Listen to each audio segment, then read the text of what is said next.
Hello दोस्तों, ऐसी ही मज़ेदार वीडियो सुनने के लिए मेरी वीडियो को लाइक करें, शेयर करें और मेरे चैनल को सब्सक्राइब करें। एक पहाड़ी कड़क आवाज़ सुनकर रोहित और अनिका चौंक कर रिसेप्शन की ओर देखने लगे। रिसेप्शन पर एक पुलिस ऑफिसर, जिन्होंने खाकी पैंट पहन रखा था, नीचे पैरों पर पुलिस के जूते और ऊपर एक सिविल शर्ट पहन रखा था, वो अपनी जेब में हाथ डालकर खड़े थे। रिसेप्शन पर एक फाइल बंद करने के बाद वो इंस्पेक्टर बड़े ही आराम से अपनी जेब में हाथ डालकर स्ट्रेचर पर लेटी बूढ़ी औरत के पास आए। कुछ देर तक बूढ़ी औरत की हालत देखने के बाद उस इंस्पेक्टर ने अपने सामने खड़े पुलिस ऑफिसर की ओर देखा। जिस पुलिस ऑफिसर ने बूढ़ी औरत को सिविल हॉस्पिटल से डिस्चार्ज दिलाने में मदद की थी, उसने अपने सीनियर ऑफिसर को अपने सामने देखकर तुरंत उन्हें पैर पटक कर सैल्यूट किया। रोहित इतना तो समझ चुका था कि जो पुलिस ऑफिसर अभी अभी आया था वो दूसरे पुलिस ऑफिसर का सीनियर था। स्ट्रेचर पर लेटी बूढ़ी औरत की हालत देखते हुए रोहित ने उस सीनियर पुलिस ऑफिसर से कहा, देखिए ऑफिसर, हमें इस वक्त इन्हें बड़े अस्पताल ले जाना है। इस हॉस्पिटल में ज़्यादा सुविधाएं नहीं हैं। अगर इनकी जान बचानी है तो हमें इसी वक्त उन्हें प्राइवेट हॉस्पिटल में ले जाना होगा। हमने सारी फॉर्मेलिटीज़ पूरी कर दी हैं। ये कहने के बाद रोहित ने नर्स के हाथ से डिस्चार्ज पेपर लिए और सीनियर इंस्पेक्टर को दिखाते हुए कहा, ये देखिए, सारे पेपर्स तैयार हैं और आप प्राइवेट हॉस्पिटल में होने वाले खर्च की बिल्कुल फिक्र मत करिए। सारा का सारा खर्चा मैं उठाऊंगा। रोहित ने जो पेपर सीनियर ऑफिसर के हाथों में थमाए, उन पेपर्स को बिना देखे ही सीनियर ऑफिसर ने फोल्ड करके अपनी जेब में रख दिया और रोहित की ओर देखकर कहा, अरे साहब, आप खर्चा उठाने की बात कर रहे हैं। आप चाहें तो पूरी की पूरी हॉस्पिटल खरीद सकते हैं। भाई, आपके पावर को कौन नहीं जानता। सीनियर इंस्पेक्टर रोहित को अच्छी तरह से जानता था। ये देखकर रोहित ने राहत की सांस ली और रोहित ने सीनियर इंस्पेक्टर से कहा, ओके, मुझे लगता है कि इससे पहले बहुत देर हो जाए, हमें पेशेंट को लेकर चलना चाहिए। रोहित ने वार्ड बॉय को इशारा करके कहा कि वो बूढ़ी औरत के स्ट्रेचर को एम्बुलेंस के अंदर ले जाए, मगर इससे पहले कि वार्ड बॉय स्ट्रेचर को अपने हाथ से उठा पाते, सीनियर इंस्पेक्टर ने उन्हें रोकते हुए कहा, अरे भाई, रुक जाओ, क्या कर रहे हो तुम? तनख्वाह सरकार से लेते हो या मारवाजी से जो इनके इशारों पर डांस कर रहे हो? सीनियर इंस्पेक्टर की इस तरह की बात सुनकर रोहित हैरान हो गया। सारे के सारे वार्ड बॉयज ने जब सीनियर इंस्पेक्टर को इस तरह से बात करते हुए देखा तो उन्होंने स्ट्रेचर वापस जमीन पर रख दिया, क्योंकि वार्ड बॉयज अच्छी तरह से जानते थे कि रोहित मारवा कुछ ही दिनों का मेहमान था। कुछ दिन सैर सपाटा करने के बाद वो अपने परिवार के साथ फिर से शहर चला जाएगा, मगर उन लोगों को पूरी ज़िंदगी इसी अस्पताल में गुजारनी थी। और उनके सामने जो शख्स खड़ा था वो इस इलाके का सीनियर ऑफिसर था। सीनियर ऑफिसर अपनी बड़ी बड़ी आंखों से उन वार्ड बॉयज़ को देखते हुए अपने एक पाँव जमीन पर पटकने लगा। सारे वक्त सीनियर ऑफिसर ने अपने दोनों हाथ अपनी जेब में रखे थे। उसके बाद अपने कदम रोहित की ओर आगे बढ़ाने के बाद सीनियर ऑफिसर ने अपना एक हाथ जेब से निकालकर रोहित की ओर आगे बढ़ा दिया और कहा, इंस्पेक्टर गेरीवाल। रोहित जानता था कि इस वक्त इंस्पेक्टर के हाथ मिलाने के अलावा उसके पास और कोई चांस नहीं था। जैसे ही रोहित ने इंस्पेक्टर से हाथ मिलाया, इंस्पेक्टर ने कहा, दरअसल इस केस का इंचार्ज मैं हूँ। माफ़ कीजिएगा, मेरी जूनियर की वजह से आपको बहुत तकलीफ हुई। आपने सामने खड़े जूनियर ऑफिसर की ओर गुस्से से देखते हुए इंस्पेक्टर गेरीवाल ने रोहित से ये बात कही थी, मगर जैसे ही इंस्पेक्टर गेरीवाल ने ये बात कही, रोहित ने कहा, नहीं, ये ऑफिसर तो बहुत ही कोऑपरेटिव हैं। इनफैक्ट इन्होंने अगर कोई एक्शन नहीं ली होती तो यहाँ इतनी जल्दी से अस्पताल नहीं पहुँचाया गया होता और इनकी जान नहीं बचाई गई होती। जैसे ही इंस्पेक्टर गेरीवाल ने रोहित की ये बात सुनी, इंस्पेक्टर गेरीवाल ने फिर से अपना एक पाँव जमीन पर पटकते हुए कहा, यही तो मार खा गया ना अपना देश। यहाँ किसको क्या काम करना है वो उसे खुद नहीं पता। अब देखो, इस इंस्पेक्टर को इसलिए जॉब पर रखा गया है ताकि वो जुर्म को रोक सके, लोगों को कानून अपने हाथ में लेने से रोक सके। लोगों की जान बचाना तो डॉक्टरों का काम है, हमें तो क्राइम होने से रुकना है, और अगर क्राइम ऑलरेडी हो चुका है तो क्रिमिनल को पकड़ना हमारा काम है। इंस्पेक्टर गेरीवाल ने ये बात धारदार नज़रों से अपने जूनियर ऑफिसर को देखते हुए कही थी। जूनियर ऑफिसर के हाथ पांव ठंडे पड़ने लगे थे, मगर मनी मन नीचे स्ट्रेचर पर लेटी बूढ़ी औरत को देखकर उसे इस बात की भी फिक्र हो रही थी कि अगर उस बूढ़ी औरत को वक्त पर ट्रीटमेंट नहीं मिली तो उसकी जान जा सकती थी। और साथ ही जूनियर इंस्पेक्टर ये भी अच्छी तरह से जानते थे कि वो औरत इकलौती चश्मदीद गवाह थी उस लड़की के रेप और मर्डर की। यह बात रोहित भी अच्छी तरह से जानता था, इसलिए इंस्पेक्टर गेरीवाल की ओर देखकर रोहित ने कहा, आप इन्हें ले जाने क्यों नहीं दे रहे हैं? आप अच्छी तरह से जानते हैं कि अगर इन्हें वक्त पर इलाज नहीं मिला तो इनकी मौत हो सकती है। इंस्पेक्टर गेरीवाल ने इस बात पर हल्की सी ताली बजाते हुए रोहित की ओर देखते हुए कहा, अरे वाह साहब, मैं तो यह नहीं जानता था कि आप एक बिजनेसमैन होने के साथ साथ एक ज्योतिष भी हैं जो लोगों की मौत के बारे में भविष्यवाणी कर सकते हैं। रोहित को इंस्पेक्टर गेरीवाल की बातें काफ़ी ज़्यादा टेढ़ी लग रही थी। अनिका भी इंस्पेक्टर गेरीवाल के इस तरह के बर्ताव को देखकर काफ़ी हैरान थी। अनिका ने अब स्ट्रेचर पर लेटी बूढ़ी औरत की हालत देखी नहीं जा रही थी। अनिका ने खुद आगे बढ़कर स्ट्रेचर को हाथ लगाते हुए वार्ड बॉय से कहा, आप लोग चलिए, जल्द ही उन्हें एम्बुलेंस के अंदर डालिए। वार्ड बॉय समझ नहीं पा रहे थे कि अब वो अपने सामने खड़े इतने पावरफुल लोगों की बात सुने या अपने इलाके के सीनियर इंस्पेक्टर की बात सुने। तभी इंस्पेक्टर गेरीवाल ने अपने घुटनों के बल बैठते हुए स्ट्रेचर पर लेटी बूढ़ी औरत की नाक के पास उंगली रखी और अनिका की ओर देखकर कहा, जिंदा है माँ? जी अभी जिंदा है, लेकिन मैडम मैं अच्छी तरह से जानता हूँ कि आप अपनी याददाश्त पूरी तरह से खो चुकी हैं, इसलिए शायद आप दुनिया के नियम कानून भी पूरी तरह से भूल चुकी हैं। रोहित इस बात पर हैरानी से इंस्पेक्टर गेरीवाल को देखने लगा। इंस्पेक्टर गेरीवाल ने अनिका की आंखों में आंखें डालकर कहा, देखिए मैडम, इस दुनिया में जीने के कुछ तौर तरीके हैं जो आपको जल्द से जल्द याद करने होंगे। मैं अच्छी तरह से जानता हूँ कि आप शायद इस देश के सबसे पावरफुल खानदान की बहू हैं, मगर कानून को हाथ में लेना ये अच्छी बात नहीं है। और मिस्टर मारवा, आपको भी अपनी पत्नी को एक बात याद दिलानी होगी कि हमारे देश में, हमारे प्रजातंत्र में कानून के ऊपर कोई भी शख्स, कोई बिजनेसमैन या कोई पॉलिटिशियन नहीं है। कानून सर्वप्रिय है। रोहित अच्छी तरह से जान चुका था कि इंस्पेक्टर गेरीवाल के साथ अब ज़्यादा इज्जत से बात करने का कोई फ़ायदा नहीं था, इसलिए अपने तेवर दिखाते हुए रोहित ने इंस्पेक्टर गेरीवाल से कहा, देखिए आप ये फिजूल की बातें करके टाइम वेस्ट कर रहे हैं। यहाँ पेशेंट की जान पर आ बनी है और आप इस तरह की बातें लिए बैठे हैं, और अगर आप मुझे कानून की धमकी दे रहे हैं तो आप भी अच्छी तरह से सुन लीजिए। हर कानून हर किताब के ऊपर होती है इंसानियत, और इंसानियत के नाते दूसरे इंसान की मदद करना आपका फ़र्ज़ है। ये मत भूलिए कि वर्दी के पीछे एक इंसान रहता है, मगर मैं देख रहा हूँ कि यहाँ इस वर्दी के पीछे इंसान नहीं है। रोहित की बात पूरी होते ही इंस्पेक्टर गेरीवाल ने अपनी जगह से खड़े होते हुए कहा, चलिए, बातों बातों में आप जैसे बड़े आदमी ने मुझे जानवर भी कह दिया। कोई बात नहीं है, आप बड़े आदमी हैं, मैं आपका बाल भी बांका नहीं कर सकता। अगर आपकी जगह और कोई होता तो ऑन ड्यूटी पुलिस ऑफिसर को गाली देने के जुर्म में उसे अंदर डाल देता, मगर मैं ये बात अच्छी तरह से जानता हूँ कि आपको जब तक पुलिस स्टेशन ले जाऊँगा उससे पहले आपके लिए बड़े से बड़े कानून में उलटफेर करने वाले आपके साथिर वकील पुलिस स्टेशन पहुँच जाएंगे, और हम पुलिस स्टेशन में कदम रखें उससे पहले आपको बेल मिल जाएगी और मेरे हाथ में मेरा सस्पेंशन लेटर होगा। इस बात को मैं बहुत अच्छे से जानता हूँ, बहुत अच्छे से जानता हूँ मैं आपकी पावर और आपकी पहुँच को। इतना कहने के बाद इंस्पेक्टर ने आगे कहा, मगर ये मत भूलिए कि इस बार आपका पाला एक ईमानदार पुलिस ऑफिसर से पड़ा है, चाहे आप कितने भी ताकतवर इंसान क्यों ना हो। मगर मैं वो इंस्पेक्टर हूँ जो अपने फ़र्ज और ईमान के लिए किसी के सामने झुकना नहीं जानता। इंस्पेक्टर गेरीवाल जो बातें कर रहे थे उनकी हरकतें उसके बिल्कुल विपरीत थी। बूढ़ी औरत स्ट्रेचर पर लेटी अपनी आखिरी सांसें गिन रही थी। इंस्पेक्टर गेरीवाल रोहित और अनिका को उसकी जान बचाने में मदद करने की जगह उसमें बाधा डालने की कोशिश कर रहे थे। अपने जूनियर इंस्पेक्टर को देखकर इंस्पेक्टर गेरीवाल ने कहा, तुम्हें इतना भी पता नहीं है कि अगर किसी क्राइम सीन पर कोई मुजरिम या विक्टिम जख्मी हालत में मिले तो उसे नियम के अनुसार सरकारी दवाखाने में भर्ती कराना चाहिए। उस जूनियर इंस्पेक्टर ने कांपती हुई और अटकती हुई आवाज़ में इंस्पेक्टर गेरीवाल से कहा, यस सर, मैंने वही किया, मगर हॉस्पिटल के स्टाफ के मुताबिक यहाँ पर इनका इलाज हो पाना बेहद मुश्किल है। इन्हें इसी वक्त किसी बड़े अस्पताल में ले जाना होगा जहाँ इनका बेहतर इलाज हो सके, तभी इनकी जान बचाई जा सकती है। अभी जूनियर इंस्पेक्टर की बात पूरी भी नहीं हुई थी।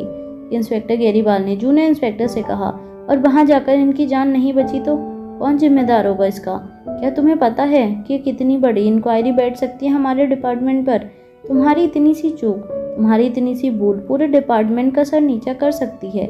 इतने साल हो गए तुम्हें ड्यूटी निभाते निभाते, मगर अब तक तुम नियम कानून अच्छी तरह से सीख नहीं पाए। पुलिस डिपार्टमेंट में भर्ती होते वक्त हमने शपथ ली थी कि हम पुलिस द्वारा स्थापित नियम और कानून का पालन करेंगे। अगर कानून का रक्षक ही कानून का भक्षक बन जाएगा तो हम देश की सेवा कैसे कर पाएंगे। इससे पहले कि जूनियर इंस्पेक्टर गैरीवाल की बातों का जवाब दे पाता, इंस्पेक्टर गैरीवाल ने अपनी आवाज़ ऊंची करते हुए कहा, shut up, just shut up. मैं अच्छी तरह से जानता हूँ कि तुम जैसे इंस्पेक्टर पुलिस महकमे के लिए कम और बड़े बड़े बिजनेसमैन और पॉलिटिशियन के लिए ज़्यादा काम करते हैं। जितनी तनख्वाह तुम लोगों को यहाँ से मिलती है उससे कई ज़्यादा तनख्वाह तो तुम्हें ऊपर से मिल जाती है। इस बात का भी मैं अच्छी तरह से अंदाज़ा लगा सकता हूँ, मगर मेरी एक बात कान खोलकर सुन लो, चाहे तुम्हारी पहुँच कितनी भी ऊपर तक हो, मैं तुमसे और तुम्हारे ऊपर जो लोग बैठे हैं उनसे बिल्कुल नहीं डरने वाला। मैं कानून का पालन करने आया हूँ और मैं कानून का पालन करके रहूँगा। उस इंस्पेक्टर की बात सुनकर रोहित का दिमाग खराब हो रहा था। उसे अंदर ही अंदर उस इंस्पेक्टर पर बहुत ज़्यादा गुस्सा आ रहा था, पर रोहित जानता था कि यह वक्त गुस्से से काम लेने का नहीं है। वहीं अनिका को भी इंस्पेक्टर गैरीवाल से चिढ़ हो रही थी। अनिका को स्ट्रेचर पर लेटी उस बूढ़ी औरत की फिक्र हो रही थी। अनिका को डर था कि जब तक वो बूढ़ी औरत को लेकर दूसरे अस्पताल पहुंचे तब तक कहीं देर न हो जाए। इंस्पेक्टर गैरीवाल की आवाज़ सुनकर आसपास कई लोग जमा हो गए। सुनने वालों को यही लग रहा था जैसे इंस्पेक्टर गैरीवाल इंसाफ के एक देवता थे जो रोहित मारवा जैसे पावरफुल आदमी को करप्शन के जरिए कोई गलत काम करने से रोक रहे थे और अपने ही साथी को डांट कर वो उसे ये सीख दे रहे थे कि किस तरह पुलिस वालों को कानून और नियम का पालन करना चाहिए। तभी पास खड़ी एक नर्स ने अनिका की ओर देखकर कहा, मैडम मुझे लगता है कि हम इनको नहीं बचा पाएंगे, इनके पास वक्त बहुत कम है। वहाँ शर्मिला बच्चों के साथ सांप सीढ़ी के गेम खेलते हुए बच्चों का मूड ठीक कर रही थी। बच्चे भी अपने सनी चाचू के साथ गेम को एंजॉय कर रहे थे। रोहित ने अपने बच्चों की सिक्योरिटी के लिए काफ़ी सख्त इंतजाम कर रखे थे और रोहित के सबसे वफादार सिक्योरिटी गार्ड रोहित के बच्चों की हिफाजत कर रहे थे। जब बच्चे शर्मिला के साथ गेम खेल रहे थे तो रोहित के सिक्योरिटी गार्ड्स काफ़ी हाई अलर्ट पर इस बात का खास ध्यान रख रहे थे कि बच्चों के आसपास कोई भी अनजान आदमी ना आ सके और कहीं से कोई बच्चों पर किसी भी तरह का हमला ना कर सके। इस बात का भी खास ख्याल रखा जा रहा था। गेम खेलते हुए आधा घंटा बीत चुका था। रिया 44 नंबर की सीढ़ी तक पहुंच चुकी थी। वहीं अलेक्जेंडर और आर्यन रुड़वा भाइयों की तरह 23 नंबर पर इकट्ठा खड़े थे। लेकिन सबसे ज़्यादा हैरानी की बात ये थी कि सनी अभी भी 0 पर खड़ा था। सनी पूरी तरह से भीग चुका था। सनी के साथ बार बार ये हो रहा था कि सनी जैसे ही कुछ कदम आगे बढ़ाता तो कोई ना कोई सांप उसे काट लेता और सनी को पानी में डुबकी लगानी पड़ती। सनी, रिया, आर्यन और अलेक्जेंडर तो बड़े से बोर्ड पर खड़े थे, मगर उनकी तरफ से पासे नीचे उनके चुने हुए एक एक सिक्योरिटी गार्ड को फेंकने का जिम्मा सौंपा गया था। सिक्योरिटी गार्ड भी खूब मजे ले लेकर गेम देख रहे थे। सनी को जब भी सांप काटता तब सब लोग एक साथ हंस पड़ते और सनी उस स्लाइड में बैठकर शर्मिला की ओर देखकर खुशी खुशी पानी में डुबकी लगा लेता। अब रिया की टर्न थी। रिया ने जिस सिक्योरिटी गार्ड को अपने पास से फेंकने के लिए चुना था वो सिक्योरिटी गार्ड आगे आया और उसने रिया के पास से ज़मीन पर फेंके। सिक्योरिटी गार्ड ने अच्छी तरह से देखा कि पासे में 2 और 2 यानी कि 4 नंबर नजर आ रहे थे, मगर जैसे ही पासे ज़मीन पर गिरे शर्मिला ने तुरंत उन पासों को अपने हाथ से पकड़ लिया और माइक पर अनाउंस किया कि रिया के 6 नंबर आए हैं। जिस सिक्योरिटी गार्ड ने रिया के पासे फेंके थे वो सुनकर हैरान हो गया। उसे पता था कि रिया को 4 नंबर आए थे और रिया जो इस वक्त 44 नंबर पर खड़ी थी, अगर वो 48 पर जाती है तो उसे सांप काट लेता है और वो सीधे फिसल कर 7 नंबर पर आ जाएगी। मगर शर्मिला ने माइक पर यह अनाउंस किया था कि रिया को 6 नंबर आए थे। इसका मतलब यह था कि रिया 44 से सीधे 50 तक पहुंच जाएगी, जहां से उसको सीढ़ी सीधा 77 पर ले जाएगी। रिया जैसे ही अपने एक एक कदम बढ़ाकर 50 नंबर के ब्लॉक पर पहुंची, उसने देखा कि एक लंबी सीढ़ी उसे सीधा 77 नंबर पर ले जा रही थी। ये अपने दोनों हाथ हवा में लहराते हुए खुशी से झूम उठी। जोर जोर से म्यूजिक बजने लगा और रिया धीरे धीरे सीढ़ियाँ चढ़कर नीचे खड़े सिक्योरिटी गार्ड को वेव करते हुए 77 नंबर पर जा पहुंची। आर्यन और अलेक्जेंडर रिया की किस्मत को देखकर काफ़ी ज़्यादा खुश हो रहे थे और उनको ताज्जुब भी हो रहा था। आर्यन खुद 2 बार पानी में डुबकी लगा चुका था, जबकि अलेक्जेंडर ने 4 बार पानी में डुबकियां लगाई थी। सनी ने जितनी बार पानी में डुबकी लगाई थी उसकी गिनती भी वो भूल चुके थे। मगर हैरानी की बात ये थी कि रिया को कभी किसी सांप ने नहीं काटा और रिया को एक बार भी पानी में डुबकी नहीं लगानी पड़ी। इनफैक्ट हर 2 चांस के बाद रिया को कोई ना कोई ऐसी सीढ़ी मिल जाती जो उसे आर्यन और अलेक्जेंडर से काफ़ी ज़्यादा दूर ले जाती। आर्यन और अलेक्जेंडर दोनों अच्छी तरह से जानते थे कि रिया गेम खेलने में सबसे अच्छी थी। अगर मोबाइल गेमिंग की बात की जाए तो रिया का पूरी दुनिया में कोई मुकाबला नहीं था। मगर यहाँ बात रिया की गेमिंग स्किल की नहीं थी। उसकी समझ में नहीं आ रहा था कि रिया जब खुद खेलती थी तब भी गेम जीत जाती थी, और आज जब कोई और रिया के लिए पासे फेंक रहा था तब भी जीत रिया की ही हो रही थी। दोनों भाई इसे शायद कुदरत का करिश्मा समझने लगे थे कि उनकी बहन को ऊपर वाले ने इतनी बड़ी गेमर बनाया था। जहाँ रिया की खुशी का ठिकाना नहीं था वहाँ पर पीछे खड़े सिक्योरिटी गार्ड काफ़ी हैरान नजर आ रहे थे।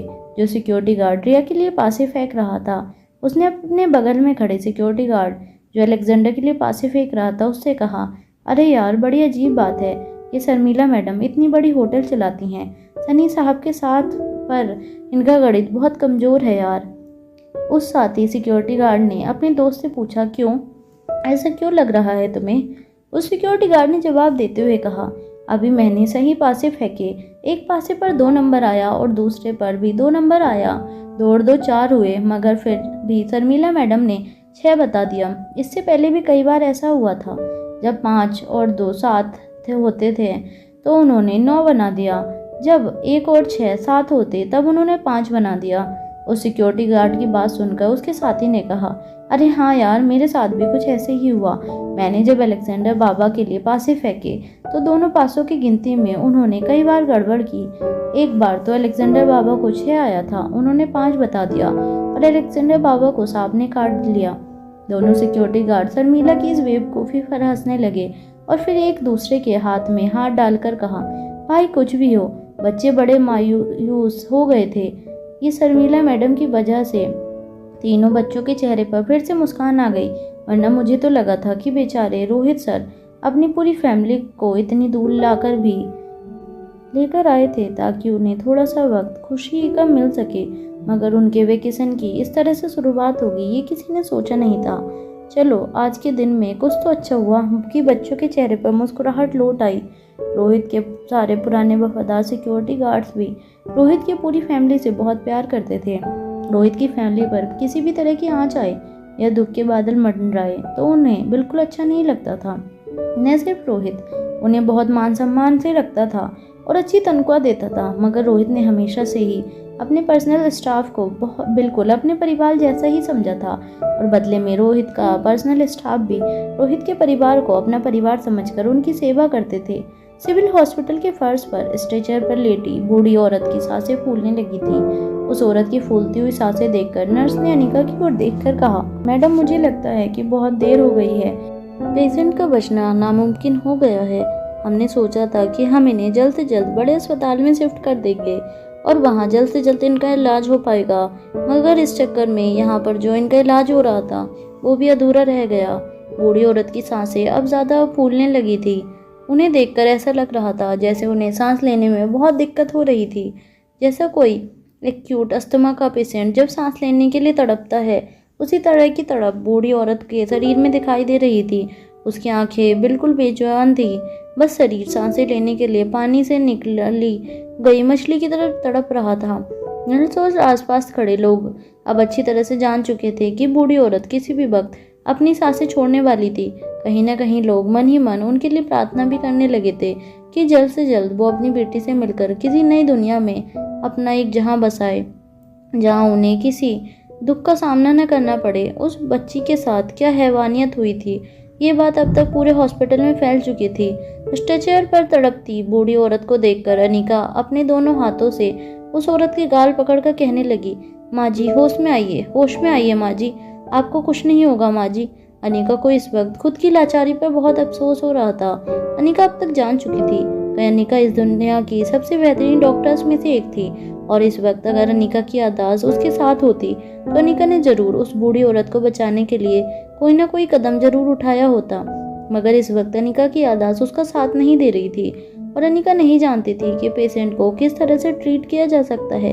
अनिका जोर जोर से हॉस्पिटल के अंदर देखकर चिल्लाने लगी, डॉक्टर डॉक्टर कोई है यहाँ पर, प्लीज़ आप यहाँ आइए, माँ जी की हालत ख़राब होती जा रही है, प्लीज़ जल्दी आइए। रोहित भी बेबस होकर उस औरत को छटपटाते हुए देख रहा था। रोहित को इस वक्त इंस्पेक्टर गैरीवाल पर बहुत ज़्यादा गुस्सा आ रहा था, मगर वो जानता था कि वो चाहकर भी कुछ नहीं कर सकता था। इंस्पेक्टर गैरीवाल की मर्जी के खिलाफ अगर बूढ़ी औरत को सिविल हॉस्पिटल में ले जाया जाता तो इंस्पेक्टर गैरीवाल अपने पुलिस फोर्स और अपने पद का इस्तेमाल करके रोहित को आसानी से रोक सकता था। अब तक अनिका जान चुकी थी कि जमीन पर तड़प रही बूढ़ी औरत को बचाना उसके लिए नामुमकिन हो गया था, मगर अनिका किसी तरह यह जानना चाहती थी कि उसकी बेटी के साथ क्या हुआ था। उनकी बेटी के साथ ऐसा करने वाला कौन था। अनिका ने बूढ़ी औरत के कानों के पास जाकर कहा, माँ जी बताइए, आपकी बेटी के साथ किसने बदसलूकी की थी? बताइए माँ जी, आपकी कुसुम के साथ किसने दुर्व्यवहार किया था? कुसुम का नाम सुनते ही बूढ़ी औरत ने अचानक ही अपनी आंखें खोली। उनकी आंखें बेजान थी, वो देख नहीं पाती थी, मगर कुसुम का नाम सुनते ही बूढ़ी औरत ने अपनी आंखें खोली। वो पहले से ज्यादा सांस लेने की कोशिश कर रही थी। वह किसी तरह सांसें लेने की कोशिश कर रही थी, मगर उन्हें सांस लेने में काफी परेशानी हो रही थी। जब अनिका ने देखा कि कुसुम का नाम बूढ़ी औरत पर असर कर रहा था, तो बार बार कुसुम का नाम लेकर अनिका बूढ़ी औरत से पूछने लगी, बताइए माँ जी, कुसुम के साथ क्या हुआ था? किसने किया था कुसुम के साथ ऐसा सलूक? अपनी बेटी कुसुम का नाम सुनकर बूढ़ी औरत अपनी बेटी को आवाज देने लगी, कुसुम बेटा। अनिका जान चुकी थी कि उस बूढ़ी औरत के पास अब वक्त बहुत कम था। बूढ़ी औरत ने के जाने से पहले अनिका एक बार सुनना चाहती थी कि उसकी बेटी के साथ किसने ऐसी दर्दनाक हरकत की थी। बूढ़ी औरत अचानक ही कुछ कहने की कोशिश करने लगी। जैसे ही इंस्पेक्टर गैरीवाल ने देखा कि बूढ़ी औरत किसी का नाम लेने की कोशिश कर रही थी, तब उनके चेहरे का रंग उड़ गया। रोहित ने बड़ी अच्छी तरह से इंस्पेक्टर गैरीवाल के एक्सप्रेशंस को नोटिस किया था। इंस्पेक्टर गैरीवाल अपना एक कदम आगे बढ़ाकर बूढ़ी औरत को देखने लगे। वो बूढ़ी औरत अनिका के कानों में कुछ कहना चाहती थी, मगर अपने शरीर की पूरी ताकत लगाने के बावजूद वो अपने मुंह से किसी का नाम नहीं ले पा रही थी। बूढ़ी औरत बार बार किसी का नाम लेने की कोशिश कर रही थी, मगर बार बार उनकी जुबान पर नाम आने के बाद उनकी हिम्मत जवाब दे जाती। धीरे धीरे उनकी आंखों की पुतलियां ऊपर होने लगी थी। तभी वहां खड़ी नर्स ये समझ गई थी कि बूढ़ी औरत धीरे धीरे अपनी जान छोड़ रही है। वो भी किसी तरह मन ही मन प्रार्थना कर रही थी कि किसी तरह बूढ़ी औरत के प्राण निकल जाए। उससे पहले वो अपनी बेटी के कातिल का नाम बताए, जिसके जरिए कातिल को सजा दिलाने में पुलिस की मदद हो और कातिल को उसके अंजाम तक पहुंचाया जा सके। उस लड़की की हालत देखकर हर इंसान की ऐसी दर्दनाक हरकत को देखकर शर्मसार हो गया था। एक लड़की औरत होने के नाते नर्स भी ये महसूस कर सकती थी कि मरने से पहले उस लड़की ने किस तरह के दर्द का सामना किया होगा, और वो मन ही मन बस इतना चाहती थी कि उस लड़की के साथ ऐसा सलूक करने वाले इंसान को सख्त से सख्त सजा मिले। मगर तभी आसपास खड़े सभी लोगों ने देखा कि बूढ़ी औरत का शरीर पूरी तरह से स्थिर हो चुका था। एक ही झटके में उस बूढ़ी औरत की सांसों की डोरी छूट गई। कातिल का नाम बताने से पहले ही उस बूढ़ी औरत ने दम तोड़ दिया। अनिका की आंखों के सामने उस बूढ़ी औरत ने अपना दम तोड़ा था। अनिका को अपने आप पर बेहद अफसोस हो रहा था। अनिका के हाथों में होने के बावजूद वो औरत को बचा नहीं पाई। अनिका की याददाश्त खो जाने के बाद जब से अनिका होश में आई थी, तब से लेकर अब तक अनिका को इतना बड़ा सदमा कभी नहीं लगा था। वह बूढ़ी औरत मरने से पहले किसी शख्स का नाम बताने ही वाली थी। यह बात अनिका को और आसपास खड़े सभी लोग अच्छी तरह से जानते थे, और यह भी हो सकता था कि वह औरत जिस किसी का नाम लेना चाहती थी वह उसकी बेटी का कातिल हो। मगर इससे पहले कि वह औरत किसी का नाम भी ले पाती, उस औरत ने वहीं अनिका के सामने अपना दम तोड़ दिया। अनिका को इतना अफसोस तो अपनी याददाश्त खोने का भी नहीं था, इतना अफसोस आज अनिका को उस बूढ़ी औरत की जान जाने का था। इंस्पेक्टर गैरीवाल को देखकर ऐसा लग रहा था जैसे उनकी जान में जान लौट आई थी। जब तक वो औरत सांस ले रही थी और कातिल का नाम बताने वाली थी, तब तक इंस्पेक्टर गैरीवाल की सांसें जमी हुई थी। मगर जैसे ही उस औरत ने अपनी आखिरी सांसें छोड़ी, इंस्पेक्टर गैरीवाल की सांसें फिर से चलने लगी। उस औरत की मौत के बाद जैसे इंस्पेक्टर गैरीवाल के मुंह में जवान लौट आई थी। इंस्पेक्टर गैरीवाल ने रोहित की ओर देखकर कहा, देखो सर, अगर आप इस औरत को यहाँ से ले जाते और बीच रास्ते में एम्बुलेंस में ही इस औरत ने दम तोड़ दिया होता, तो कानून आपके खिलाफ बहुत स्ट्रिक्ट एक्शन लेता, और आप जैसे बड़े इंसान पर इतना संगीन इल्ज़ाम अगर लग जाए तो किस तरह की उथल पुथल हो सकती है, ये तो आप भी अच्छी तरह से जानते हैं। मुझे बड़े अफसोस है कि इस औरत को हम बचा नहीं पाए, मगर मैं आपसे वादा करता हूँ कि अगर इस हादसे के पीछे किसी मुजरिम का हाथ है तो बहुत जल्द कानून के हाथ उस तक जरूर पहुँचेंगे और उसे उस हिसाब से सजा मिलेगी। तभी पास खड़ी नर्स के सब्र का बांध टूट गया। नर्स ने अपनी आवाज़ ऊंची करते हुए इंस्पेक्टर गैरीवाल से कहा, हो सकता है इससे क्या मतलब है? हम सब अच्छी तरह से जानते हैं कि इस औरत और इसकी बेटी के साथ क्या हुआ था। इस मजबूर औरत को बिस्तर से बांधकर इसी के सामने इसकी बेटी का बलात्कार किया गया है, और आप कह रहे हैं कि अगर किसी का हाथ होगा तो? उस नर्स की बातें सुनते ही इंस्पेक्टर गैरीवाल ने अपनी आवाज़ ऊंची करते हुए उस नर्स से कहा, चुप रहो तुमसे पूछा किसी ने? और तुम अपने काम से काम रखा करो। एक मरती हुई औरत को तो बचा नहीं पाई और यहाँ जुबान चला रही हो। तुम कैसे कह सकती हो कि उस लड़की का बलात्कार हुआ है? नर्स ने फिर से अपनी आवाज़ ऊंची करते हुए इंस्पेक्टर गैरीवाल से कहा, ये बात तो सभी लोग जानते हैं। इनकी बेटी को पोस्टमार्टम के लिए यहीं पर लाया गया है। अरे शरीर पर लगे घाव को देखकर भी समझ आ सकता है कि उसे मारने से पहले उसके साथ क्या किया गया था। इंस्पेक्टर गैरीवाल ने इस बात पर नर्स को फटकार लगाते हुए कहा, तुम डॉक्टर हो क्या? बताओ, तुम डॉक्टर हो?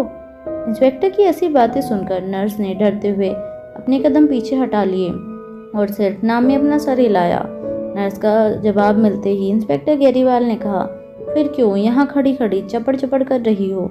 किसी भी औरत के शरीर पर घाव के निशान होंगे तो क्या उसके साथ रेप हुआ होगा? इतनी सी बात भी तुम्हें समझ में नहीं आती? अरे पोस्टमार्टम में लड़की के शरीर की जांच होगी, डॉक्टर उसे एग्जामिन करेंगे, उसके बाद एक रिपोर्ट बनेगी और उस रिपोर्ट के आधार पर हम ये तय करेंगे कि लड़की के साथ बलात्कार हुआ था या नहीं।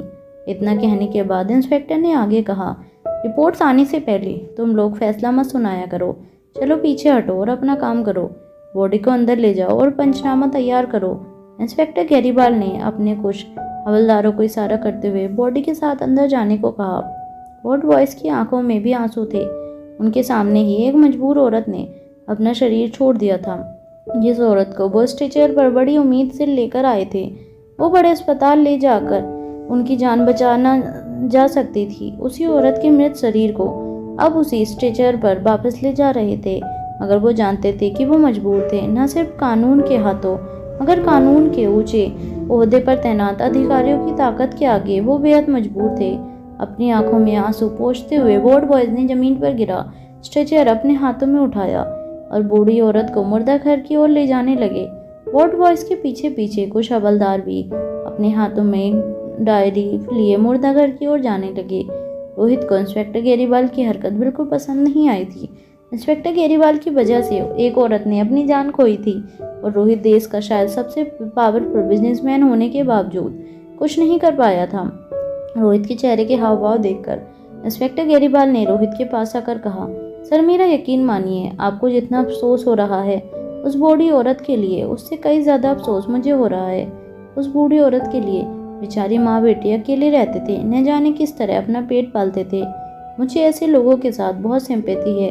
हमारे मनाली में कई हद तक बेरोजगारी है और उसी बेरोजगारी के चलते लोगों को शायद न चाहते हुए भी ऐसे ऐसे रास्तों पर चलना पड़ता है जिन्हें हमारे जैसे शरीफ खानदान के लोग सोच भी नहीं सकते।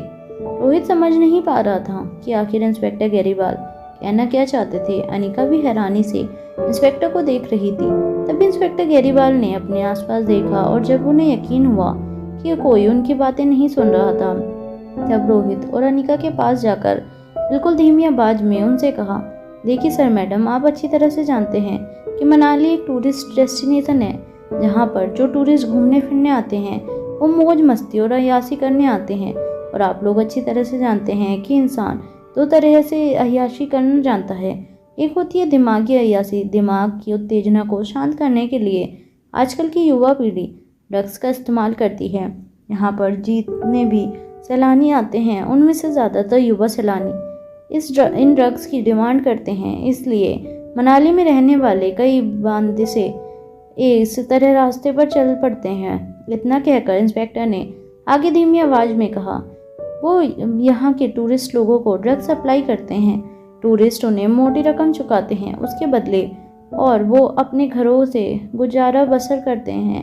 अब इसे आप एक तरह से अच्छा मान समझिए या बुरा, ये आपके नज़रिए के ऊपर है, मगर यहाँ के लोग बेरोजगारी मिटाने के लिए कुछ न कुछ तो ज़रूर करेंगे।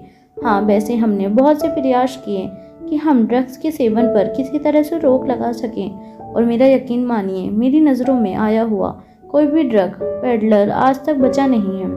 अरे भाई, कानून की सेवा करना और लोगों के हित में काम करना ही हमारा उद्देश्य है, और नियम कानूनों का पालन करने में कभी कभी इस तरह की अप्रिय घटना हो जाती है जिसका हमें बहुत दुख होता है, मगर क्या करें, अब तो सीने पर बोझ लिए घूमने की आदत सी हो गई है। जब से वर्दी पहनी है तब से दिल पर पत्थर रखना सीख गया हूँ साहब।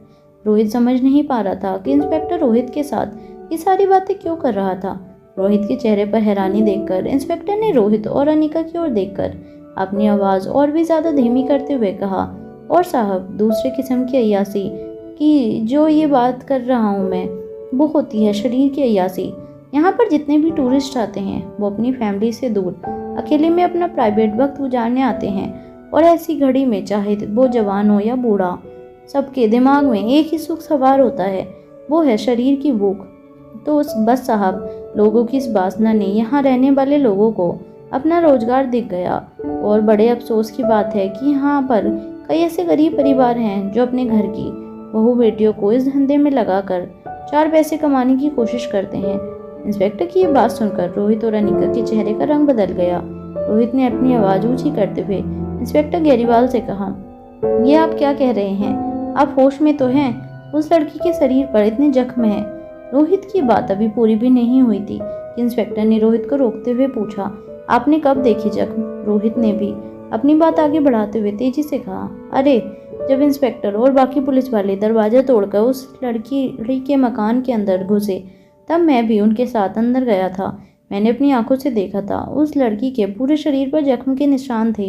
रोहित की इस बात पर इंस्पेक्टर ने अपने एक हाथ पर अपना एक हाथ मारते हुए अपने जूनियर इंस्पेक्टर की ओर देखा और कहा, यही तो मार खा गया ना हमारा देश। मैं ना कहता था सर, ये आजकल के जूनियर ऑफिसर अपनी ड्यूटी समझते ही नहीं, बस वर्दी पहन लिए, लोगों पर रोब झाड़ दिया और हो गया काम इनका। जूनियर ऑफिसर जानता था कि उसकी क्या गलती थी। हालांकि इंसानी तौर पर वो गलत नहीं था, मगर कानून की नज़रों में वो गलत साबित हो गया था। इंस्पेक्टर गैरीवाल ने अपने जूनियर ऑफिसर के पास आकर उसकी वर्दी पर लगा बैच पढ़ते हुए कहा, शर्मा जी, आपको इतने साल हो गए नौकरी करते हुए, मगर अब तक अपना फर्ज निभाना नहीं सीखे। क्या आप इतना भी नहीं जानते कि किसी भी क्राइम सीन पर किसी भी सिविलियन को आप इस तरह पर्यटन करवाने नहीं ले जा सकते? आप अपने भतीजे की वारदात में शामिल होने नहीं गए थे, जो आपने सब कुछ और मेहमानों को लेकर चले गए। इंस्पेक्टर गैरीवाल की बात सुनकर इंस्पेक्टर शर्मा का सर शर्म से झुक गया। रोहित की समझ चुका था कि आवेश में आकर उसने इंस्पेक्टर गैरीवाल के सामने जो बात कही थी, उससे इंस्पेक्टर शर्मा की तकलीफें बढ़ सकती थी। इंस्पेक्टर गैरीवाल ने इंस्पेक्टर शर्मा की ओर उंगली से इशारा करते हुए कहा, जाइए और अंदर देखिए कि हवलदार लोग पंचनामा बराबर करवा रहे हैं या नहीं, और मैं आपको ऑफिशियली सस्पेंड नहीं कर रहा हूँ। 2 दिन तक अपनी शक्ल मुझे मत दिखाना। इंस्पेक्टर गैरीवाल की बात सुनकर इंस्पेक्टर शर्मा चौंक गए। केस अभी ताज़ा था, अभी अभी विक्टिम और विक्टिम की मां की मौत हुई थी, और क्राइम सीन पर prime faces evidence inspector Sharma ने इकट्ठे किए थे। मगर बावजूद इसके इंस्पेक्टर शर्मा को इंस्पेक्टर गैरीवाल ने एक तरह से 2 दिन के लिए सस्पेंड कर दिया था। जब इंस्पेक्टर गैरीवाल ने देखा कि ऑफिसर शर्मा वहीं सामने फटी हुई आंखों से उन्हें देख रहे थे, तब अपनी आवाज़ ऊंची करते हुए इंस्पेक्टर गैरीवाल ने कहा, आपने सुना नहीं शर्मा जी, मैंने क्या कहा? चलिए जाइए यहाँ से। अपने सीनियर ऑफिसर का ऑर्डर मिलते ही इंस्पेक्टर शर्मा ने अपने पाँव पकड़ कर इंस्पेक्टर गैरीवाल को सैल्यूट किया और वहाँ से चले गए। रोहित अच्छी तरह से जानता था कि अनिका पर क्या बीत रही थी, मगर अब रोहित इतना जान चुका था कि रोहित और अनिका अगर कुछ देर और वहाँ रुके तब भी कोई फायदा नहीं होने वाला था।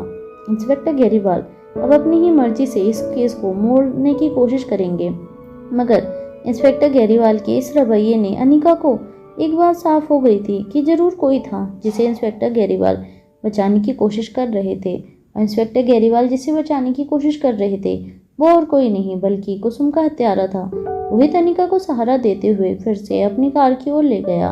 रोहित के सिक्योरिटी गार्ड रोहित की गाड़ी लेकर वहीं सिविल हॉस्पिटल के बाहर खड़े थे, मगर जैसे ही रोहित और अनिका अपनी कार में वापस जाने के लिए अपने कदम आगे बढ़ाने लगे, इंस्पेक्टर गैरीवाल ने रोहित को रोकते हुए कहा, रुक जाइए सर, आपको हमारे साथ पुलिस स्टेशन आना होगा।